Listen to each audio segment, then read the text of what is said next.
El Ayuntamiento de Araal se une a la red de menores Ni Una Gota. Está con nosotros Araceli Martín, delegada de Bienestar Social. Bienvenida. Muchas gracias. Para contarnos en qué consiste esta adhesión a la red de menores Ni Una Gota. Es un hashtag, es una etiqueta que pretende, entiendo, hacerse viral y que por fin nos enteremos de que los menores no deberían beber alcohol.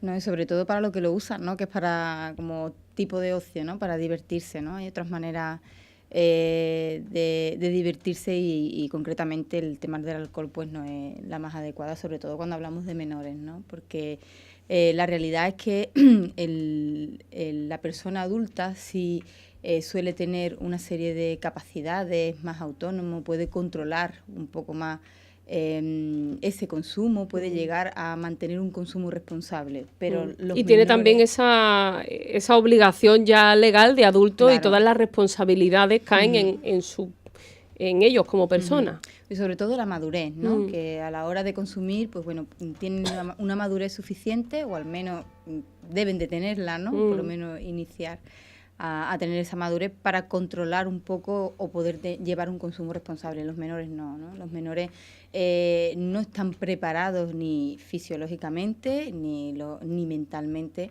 para consumir de una manera responsable y sobre todo, bueno, pues que las consecuencias físicas y psicológicas que puede tener el consumo de alcohol en menores son mucho peores a corto y a largo plazo que en las personas ya adultas, ¿no? Entonces, bueno, pues entendemos, es verdad que el tema del consumo, cuando hablamos de menores, en todos los ámbitos, ya no solo en el ocio, en el consumo, en el ámbito educativo, en todos los ámbitos que afectan a nivel social, familiar a los menores, es imprescindible, lógicamente, la intervención de la familia, ¿no? Nosotros, que formemos parte de esta red de Menores Ni Una Gota, no va a conllevar que traigamos ahora el milagro o la varita mágica, ¿no? Para conseguir que los menores de nuestro municipio no beban, ¿no? O al menos no se inicien en edades tempranas en el inicio del consumo de alcohol. Pero sí vamos a poner nuestro grano de arena, vamos a realizar, bueno, pues intentaremos seguir trabajando en la línea en la que ya lo estamos haciendo, pero ahora, bueno, pues tenemos la excusa de poder hacerlo un poco más porque tenemos el apoyo tanto del Ministerio como de la Federación de Bebidas Espirituosas, que son quienes llevan de manera conjunta esta red de Menores Ni Una Gota, y que nos van a apoyar pues con materiales y con contenidos que ellos tienen y que nosotros pues utilizaremos también, sobre todo para proporcionarles a las familias, ¿no? Concretamente, bueno, pues ellos nos van a poner a nuestra disposición ejemplares de la guía que elaboró Rocío Ramos Paul, que habla de las razones por las que los menores no deben de consumir alcohol.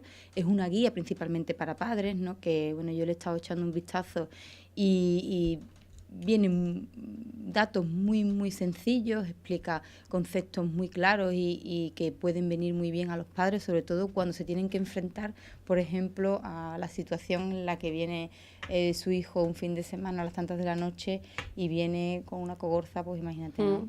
Muchas veces los padres pues no sabemos si la manera en la que estamos afrontando esas situaciones es la mejor, ¿no? La más adecuada, ¿no? Sí, lo primero que surge es la regañina, pues quizá en ese momento no sea la mejor medida, aunque es lo más visceral, es lo que surge. Exacto, sí. Viene tu hijo o tu hija, llega a casa en unas condiciones, la verdad que no muy buenas, oliendo alcohol a mansalva, entonces a ti lo que te apetece es dar una colleja y decirle, mira, ¿qué es lo que estás haciendo?, ¿no? Y poner la bestia de limpio, ¿no? Sí. Como se dice. Pero la realidad es que ante esas situaciones no podemos dejarnos llevar por nuestros impulsos, por nuestras vísceras. Tenemos que ser padres, ser coherentes y sobre todo entender que estamos ante una persona que es menor de edad y que necesita todavía un tiempo de maduración y que nosotros como padres somos fundamentales en ese proceso de maduración de nuestros hijos y de nuestras hijas, ¿no? Entonces, bueno, lo correcto que sería, por ejemplo, ¿no? Ante ese tipo de situaciones, pues lo correcto es en ese momento no decirle nada porque él no viene en condiciones ni de entenderte ni de escucharte, probablemente. Acompáñalo a que se dé una ducha, a que se acueste y al día siguiente pues afrontar la situación de la mejor manera en la que podamos, ¿no? Conversando, preguntándole directamente os cuente, ¿no? Que nos cuente qué es lo que pasó ayer, qué hizo con sus compañeros, con sus amigos, dónde fue, que él cuente un poco cómo se desarrolló la noche, que puede pasar también, lógicamente, que el niño o la niña no quiera hablar, ¿no? Pero bueno, pues también tenemos nosotros la opción de hacerlos a ellos partícipes de cómo nos sentimos los padres cuando nuestros hijos, que son menores, vienen en esas condiciones, ¿no? Pues mira, lo pasamos fatal la noche cuando te vimos así, nos preocupamos. En fin, son maneras de gestionar situaciones que ya nos vienen sobrevenidas, porque si tu hijo, aunque tú le tengas un horario, aquí si sale a las 5 de la tarde puede empezar a beber a las 6, eso no hay necesidad de que sean niños que se recojan a las 7, a las 8 de la mañana, ni mucho menos. Pero cuando te llega a esa situación, bueno, pues nosotros tenemos que responder de la manera más adulta posible y sobre todo entendiendo que es que le tenemos que dar herramientas a nuestros hijos para que vayan desarrollando ese proceso de maduración, y que es algo que lógicamente con una conversación de un día no vamos a solucionar, ¿no? Nosotros las herramientas fundamentales que tienen los menores para no beber es que desarrollen autoestima, desarrollen personalidad, que confíen en sí mismos, porque luego los estudios lo que dicen es que la mayoría de los jóvenes beben porque otros beben, o beben porque quieren relacionarse mejor, porque se sienten que su personalidad se abre y que se pueden relacionar más con los demás. Entonces, ese tipo de sensaciones se pueden solventar si el menor tiene una autoestima positiva, si él tiene una personalidad abierta, porque es un niño feliz, o una niña feliz, porque tiene un entorno sano. Todo eso se tiene que ir trabajando poquito a poco. No necesita máscara, la máscara que puede dar el alcohol, ¿no? Efectivamente. Y entonces eso es un trabajo que tiene que hacer, lógicamente, la familia. Nosotros como entidades, que aquí en la provincia de Sevilla, entidades entre ayuntamientos y entidades privadas, asociaciones, somos 6 las que estamos en esta red de Menores Ni Una Gota, y bueno, pues podemos facilitar pues eso, guías de trabajo, formaciones en los institutos, colaborar con el profesorado para hacer algún tipo de sesión formativa o de talleres formativos o prácticos, o de traer incluso a profesionales que vengan a hablar con los padres, pero luego el trabajo de que consigamos educar a nuestros menores para que se retrase lo máximo posible ese comienzo en el consumo de alcohol, tiene que ser principalmente un trabajo que se haga en casa, y que ese trabajo lo apoyemos y lo coordinemos con el resto de recursos que podamos sacar de fuera, ya sea del ayuntamiento o de asociaciones, como por ejemplo aquí que tenemos la asociación El Tarajal, que hace un trabajo con jóvenes magnífico, pues utilizar esos recursos para apoyarnos en nuestro proceso de educar a nuestros hijos, ¿no?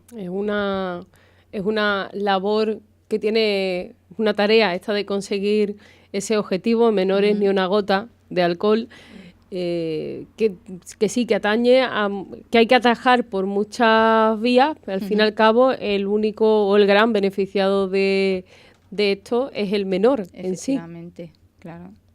Lo que pasa es que, claro, ¿cómo le explica en una edad y en un entorno que ha sido especialmente permisivo con este asunto, que si bien es cierto que llevamos muchos años en España en el que está prohibida la venta y el consumo de alcohol a menores de 18 años, pues sería negar la realidad, decir que no hay nadie con menos de 18 años que beba alcohol.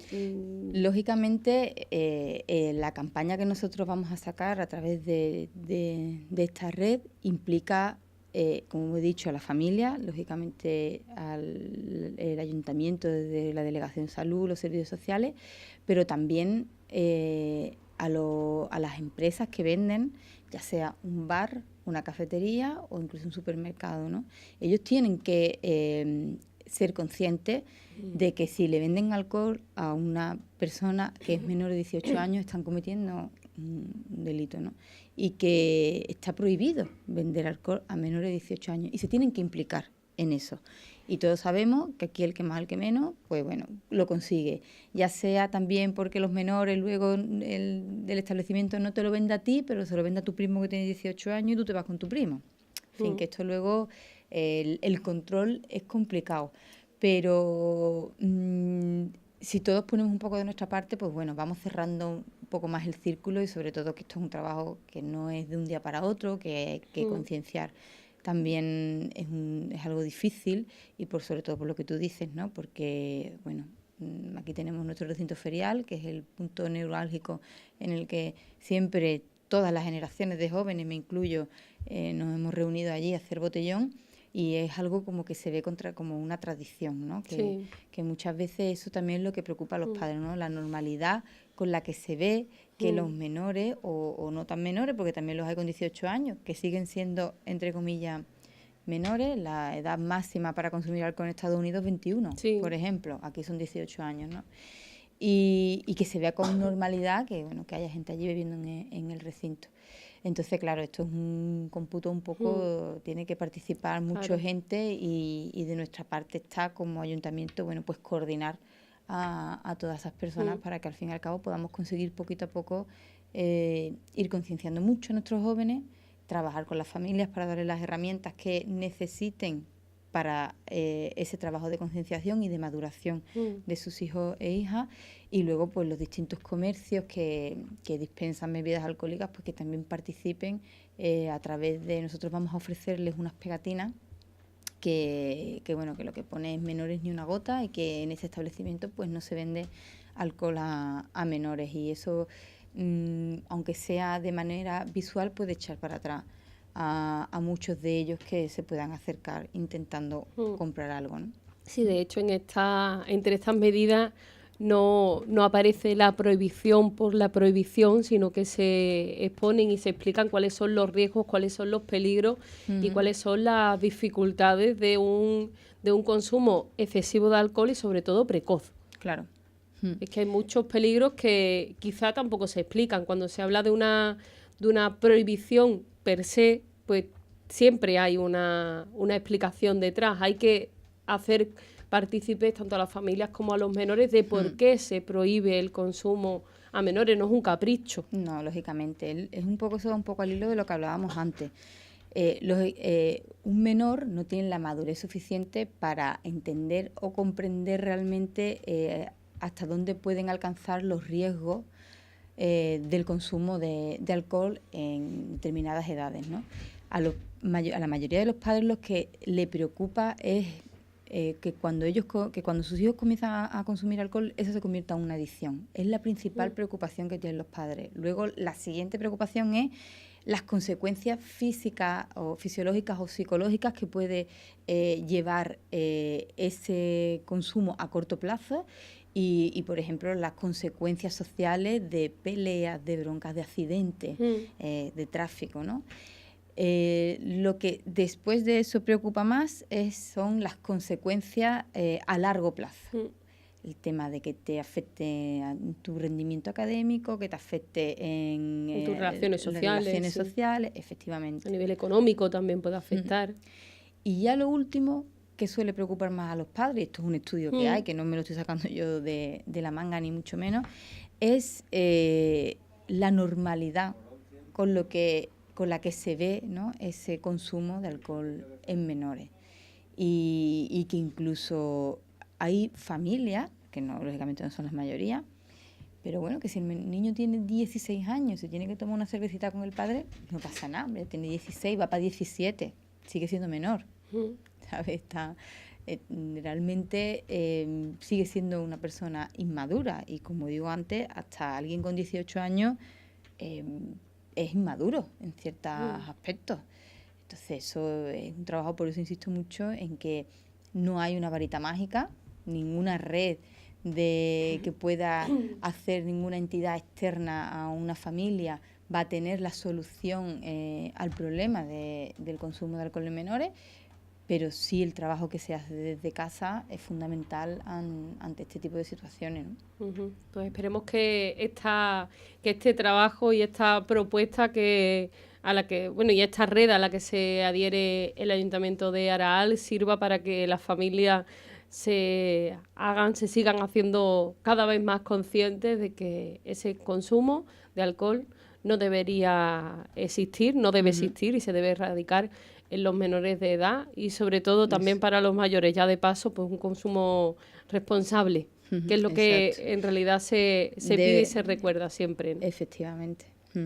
Y puestos a adherirse a redes, también recientemente el Ayuntamiento de Aral se ha sumado a la red de municipios orgullosos de Andalucía. Municipios orgullosos. No sé si así de primeras todo el mundo entiende a lo que se refiere, pero es una muy buena noticia que Aral se declara un municipio orgulloso. Sí, con esta adhesión lo que decimos es que para nuestro pueblo todo el mundo es igual, como dice el artículo 14 de la Constitución, ¿verdad? Que tampoco es que nos estemos inventando nada, ¿no? No es nada nuevo. No es nada nuevo, ¿no? Que todos somos iguales y que independientemente de la raza, del sexo, incluso ya de la identidad de género o incluso de la orientación sexual que tenga cada uno, no tiene por qué haber distinciones, ¿no?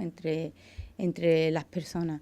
Y si adherirnos a esta red de municipios orgullosos sirve para que nuestros vecinos y vecinas con cualquier tipo de orientación sexual, con cualquier tipo de identidad sexual, se siente apoyado o se siente libre para expresar o para vivir con total normalidad y desarrollar su vida con total normalidad como debe de ser y como hacemos todo el mundo, que no exista ningún tipo de distinción, pues yo con eso ya me doy por satisfecha, ¿no?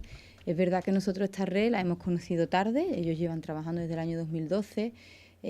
Si yo llego a saber de la existencia, claro, si llego a saber de la existencia, pues nos hubiéramos adherido mucho antes, porque bueno, no tiene lógica ninguna que a la altura de en los tiempos en los que vivimos siga existiendo personas que se sienten discriminadas y que se sientan con la necesidad de tener que ocultar su orientación o su identidad sexual, ¿no? Que aquí estamos hablando de personas a las que les pueden gustar los hombres, les pueden gustar las mujeres, incluso personas, que por eso hablamos de identidad sexual, que hayan nacido hombres y se sientan mujer, o que hayan nacido mujeres y se sientan hombres. Que no debe de haber, ellos no deben de sentirse observados por la calle, no deben de sentirse vigilados, juzgados, efectivamente. Tienen que vivir en libertad y ese desarrollo es fundamental para toda persona, independientemente de una cosa o de otra. Y era un poco lo que queríamos, sobre todo, hacer visible con esta adhesión, ¿no? Que esto existe y que ya está, no hay más nada que hablar, ¿no? No tiene más historia que esa.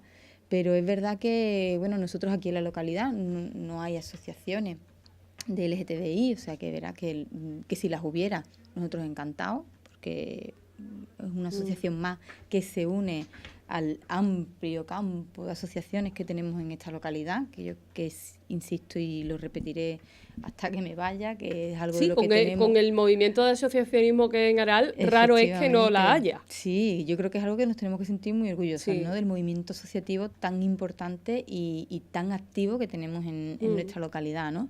Y bueno, si hubiera alguien que ahora la adhesión a esta red lo animara a crear una asociación, nosotros aquí estamos con las puertas abiertas para apoyarlo y apoyarla lo que es lo que necesite, ¿no? Entonces, bueno, es poner nuestro grano de arena un poco más a que se cumpla ese artículo 14 de la Constitución, que está ahí por algo, que no está para tenerlo en un libro guardado, que está para que se aplique. Y con esta adhesión a la red de municipios orgullosos también se empezarán a hacer una serie de actividades y acciones dirigidas a la eliminación de esta fobia, vamos a llamarlo fobias, claro. Y le ponemos el prefijo que pertenezca, porque hay muchos problemas. Esto va dirigido sobre todo a aquellos que pueden no entender o no aceptar una realidad. Va más para aplicar al resto a esas personas que parece que no se enteran de que cada uno tiene que vivir su vida y que es libre. Es la doble moralidad, claro, ¿no? Que tenemos, que el ser humano tiene, ¿no? Y sí, que es una labor docente casi, ¿no? La que hay que hacer, promover y programar actividades para que aquellos que no veían esa realidad, oye, que las vean. También, ¿no? Por lo menos es lo que he dicho antes, poner nuestro grano de arena, ¿no? Es verdad que bueno, cuando nos adherimos a este tipo de redes, lo positivo es que nos nutrimos de las actividades de otras entidades, de otros pueblos, otros ayuntamientos que también están adheridos a esta red. Concretamente, bueno, pues Adriano Antino, que es la asociación, Pablo, que fue el presidente y vino a firmar el convenio con nosotros, pues ellos están siempre disponibles para que puedan venir a hacer talleres formativos, sobre todo a expresar esa realidad, como tú bien has dicho, ¿no? Que el colectivo LGTBI sigue sufriendo y padeciendo, aunque parezca increíble, y que, bueno, que si tenemos que abrirle un poquito los ojos a esas personas que siguen teniendo esa doble moralidad, ¿no? Esto de, yo no tengo nada en contra de, pero en mi casa que no toque, ¿sabes? Mi hijo que sea lo más machito y mi hija la más princesita, ¿no? Entonces, bueno, pues sí, al adherirnos a esta red sirve también para eso, y nosotros pues intentaremos hacer visible a través de campañas, aprovecharemos los días clavados en el más señalados en el calendario, pues para reivindicar esta libertad, este desarrollo pleno del colectivo LGTBI, y aprovechar pues a las asociaciones como Adriano Antino para que nos faciliten esos recursos y que nosotros podamos seguir sacando campañas y que sí podamos seguir trabajando en esta sintonía, ¿no? Es un trabajo importante también para, pues, como decimos, para toda la sociedad. Y también para, aquí vuelvo a acordarme de los jóvenes, de los adolescentes, de los niños, esa identidad de género, esa orientación sexual, de la que me da la sensación de que en los centros educativos quizá no se habla tanto como se debería. No sé, ¿qué opinas ahí? Como delegada de Bienestar Social, de salud también, de educación ya se te queda un poco lejos. Sí. De educación no vamos a dar más delegaciones ya a Araceli Martín. Cada vez más, sobre todo porque los centros tienen el área de coeducación, que eso la mayoría trabajan de manera espectacular, la llevan normalmente algún profesor durante todo el año, y con la orientadora, y van sacando muchas actividades que van enfocando aspectos de la vida en general, ¿no? Entre ellas, pues, concreto, ¿no? Pero es verdad que no solo tiene que partir, hablamos, por ejemplo, de los niños y las niñas trans, que tienen muy claro cuál es su género, pero que, por ejemplo, te pongo un ejemplo sencillo, si aquí tuviéramos una niña que es trans y tuviera que inscribirse en la venta, ella a lo mejor se llama Paula y en su DNI pone que se llama Rubén, pero ella es Paula y se siente Paula, y sus amigos, sus amigas y sus amigos la conocen como Paula, y para todo el mundo es Paula, menos para poder inscribirse en un complejo deportivo, para poder apuntarse a un taller, o para poder cualquier simple federarse en un deporte, la matrícula del colegio, por ejemplo, ¿no? Entonces son procedimientos que tenemos que ir adaptando, y que eso también va a corresponder mucho a las administraciones, ¿no? Claro. Por la parte de educación a la consejería o al Ministerio de Educación, en los trámites a lo mejor que se lleven ya, que sean vinculados directamente al ayuntamiento, pues el ayuntamiento tendrá que poner establecer algún tipo de procedimiento para que ellos o ellas no se sientan ofendidos en su identidad cuando tengan que hacer algún trámite con nosotros. Y es algo que sí tenemos que trabajar más las administraciones, y algo por lo que están luchando asociaciones como la Asociación Crisálida, que es a nivel nacional, y que es una asociación de padres y madres de hijos e hijas trans, ¿no? Y son cosas que, bueno, yo creo que partimos de la idea de que la gente no sabe cuál es la diferencia entre orientación sexual e identidad de género. A eso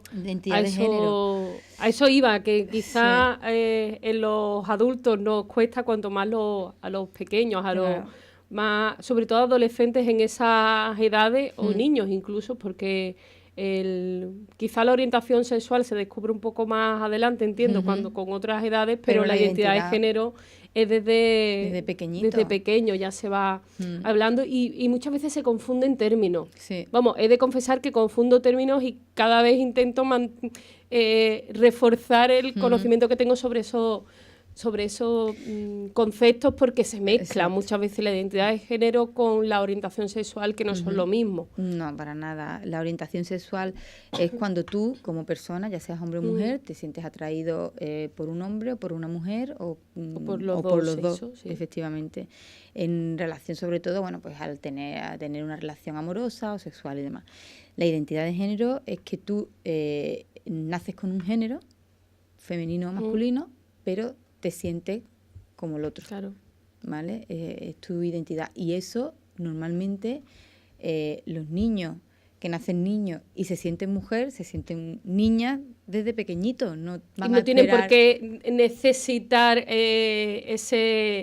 esa sensación ya de amor, enamoramiento, deseo sexual, Nada. que ya resurge un año más adelante, pero Nada. desde pequeño se Incluso nota. es que no tiene nada que ver, porque te pongo un ejemplo. Un niño que nace varón con sus genitales masculinos y se siente niña. Y ella perfectamente, luego cuando sea mayor y empieza a sentir atracción hacia otras personas, le pueden gustar las niñas. Claro. Es que eso Sí. Sí. no es lo mismo ni tampoco es incompatible, ¿verdad? Claro. Que una cosa es la identidad y otra cosa es la orientación. Y entonces, bueno, hay que partir de esa base, de conocer conceptos y sobre todo lo fundamental es el respeto, ¿no? El respeto y entender que, bueno, que tenemos que vivir en libertad independientemente de lo que nos guste o nos deje de gustar o de lo que sintamos o dejemos de sentir. Así es. Venimos con muy buenas noticias con esta adhesión del Ayuntamiento de Aral a estas dos redes, Menores ni una gota, en la red de municipios orgullosos, y Araceli Martín, que es la delegada de Bienestar Social. Te agradecemos mucho que vengas a contarnos estas tan buenas noticias. Muchas gracias a vosotros. Muchas gracias.